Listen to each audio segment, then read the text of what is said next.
आज हम लोग श्रीमद् भगवत गीता के द्वितीय अध्याय के 20वें श्लोक से प्रारंभ करने जा रहे हैं। पिछली वीडियोस में हमने 19वें श्लोक तक खत्म कर लिया था, जिसमें हम देख रहे थे कि जीवात्मा क्या है, वो कितनी सूक्ष्म होती है और कोई व्यक्ति आत्मा को नहीं मार सकता, यानी कि आत्मा नश्वर है और शरीर शाश्वत है। जिसके पश्चात ओम श्री परमात्मने नमः अथ द्वितीयोऽध्यायः। श्रीभगवानुवाच न जायते म्रियते वा कदाचित् नायं भूत्वा भविता वा न भूयः अजो नित्यः शाश्वतोऽयं पुराणो न हन्यते हन्यमाने शरीरे। आत्मा के लिए कभी भी काल में न तो जन्म है न मृत्यु, वह न तो कभी जन्मा है न जन्म लेता है और न जन्म लेगा। वह अजन्मा, नित्य, शाश्वत तथा पुरातन है। शरीर के मारे जाने पर वह मारा नहीं जाता। गुणात्मक दृष्टि से परमात्मा का अणु अंश परम से भिन्न है। वह शरीर की भांति विकारी नहीं है। कभी कभी आत्मा के स्थायी या कुटस्थ कहा जाता है। शरीर में 6 प्रकार का रूपांतर होता है। सबसे पहले आत्मा शरीर में माता के गर्भ में जन्म लेता है, कुछ काल तक रहता है, बढ़ता है, कुछ परिणाम आता है, धीरे धीरे क्षीण होता है और अंत में समाप्त हो जाता है। लेकिन आत्मा में ऐसा कुछ भी नहीं होता है। आत्मा अजन्मा है और क्योंकि भौतिक शरीर धारण लेता है, इसीलिए वो शरीर जन्म लेता है, शरीर जन्म लेता है। आत्मा तो जन्म नहीं सकता और ना ही मरता है। आत्मा नित्य, शाश्वत और सनातन है, अर्थात उसका जन्म लेने का कोई भी इतिहास नहीं है। हम इस शरीर के प्रभाव में आकर आत्मा के जन्म मरण आदि का इतिहास खोजते हैं, लेकिन हमें मिलेगा ही नहीं। आत्मा शरीर की तरह वृद्ध नहीं होता, लेकिन इसीलिए कभी कभी वृद्ध पुरुषों को भी अपने बाल काल्य या फिर युवावस्था जैसी अनुभूति होती है। शरीर के परिवर्तनों का आत्मा पर कोई भी प्रभाव नहीं पड़ता। हम आत्मा को किसी भी भौतिक वस्तु से तुलना नहीं कर सकते। शरीर की उपसृष्टि संतानें हैं। शरीर से संतानें होती हैं, लेकिन वो जो संतानें होती हैं वो भी आत्मा ही होती है।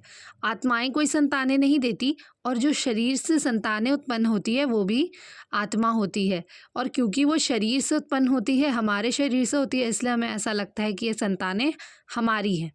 शरीर की वृद्धि आत्मा या की उपस्थिति के कारण होती है, किंतु समाप्त आत्मा के न तो कोई उपवृद्धि है न उसमें कोई परिवर्तन होता है।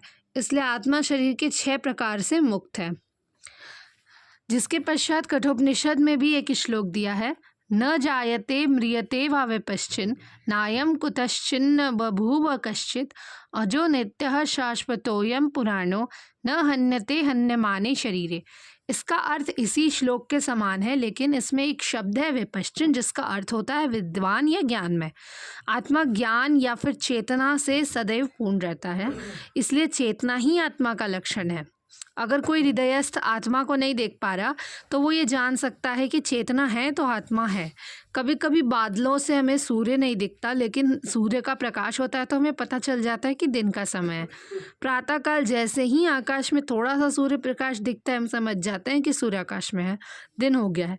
इसी तरह से शरीरों में, चाहे पशु का हो किसी का भी हो, कुछ चेतना रहती ही है। अतः हम आत्मा की उपस्थिति को जान लेते हैं, लेकिन जीव की ये चेतना परमेश्वर की चेतना से भिन्न है, क्योंकि परम चेतना तो सर्वज्ञ है। भूत, वर्तमान तथा भविष्य उनके पास सबका ज्ञान है। व्यष्टि जीव को चेतना विस्मरणशील है, वो भूल जाता है। जब वो अपने वास्तविक स्वरूप को भूल जाता है तो उसे कृष्ण के उपदेशों से शिक्षा तथा प्रकाश और बोध प्राप्त होता है। लेकिन कृष्ण विस्मरणशील जीव नहीं है, वो किसी बात को भूल नहीं सकते। अगर वो ऐसे होते तो उनके द्वारा भगवत गीता का दिया हुआ गया उपदेश निरर्थक होता, उसका कोई अर्थ नहीं होता। आत्मा के 2 प्रकार है, एक तो अणु आत्मा और दूसरा विभु आत्मा। कठोपनिषद में इसकी पुष्टि हुई है, अणोरणीयान महतो महीयान आत्मास्य जंतोर्निहितो गुहायाम तमक्रतुः पश्यति वीतशोको धातुः प्रसादान महिमान्मात्मनः। परमात्मा तथा अणु आत्मा दोनों शरीर रूपी उसी वृक्ष में जीव के हृदय में विद्यमान है, और इनमें से जो समस्त इच्छाओं तथा शोकों से मुक्त हो चुका है वही भगवत कृपा से आत्मा की महिमा को समझ सकता है। कृष्ण परमात्मा के भी उद्गम है, जैसा कि अगले अध्यायों में बता दिया जाएगा। और अर्जुन अणु आत्मा के समान हैं जो अपने वास्तविक स्वरूप को ही भूल चुके हैं। इसलिए कृष्ण द्वारा या उनके प्रामाणिक प्रतिनिधि गुरु द्वारा प्रबुद्ध किए जाने की आवश्यकता है। श्लोक का अर्थ थोड़ा सा लंबा था, इसलिए हमने आज एक ही श्लोक किया है। आगे के श्लोक हम लोग अगली वीडियो में करेंगे। धन्यवाद। तब तक के लिए जय श्री राधे कृष्ण।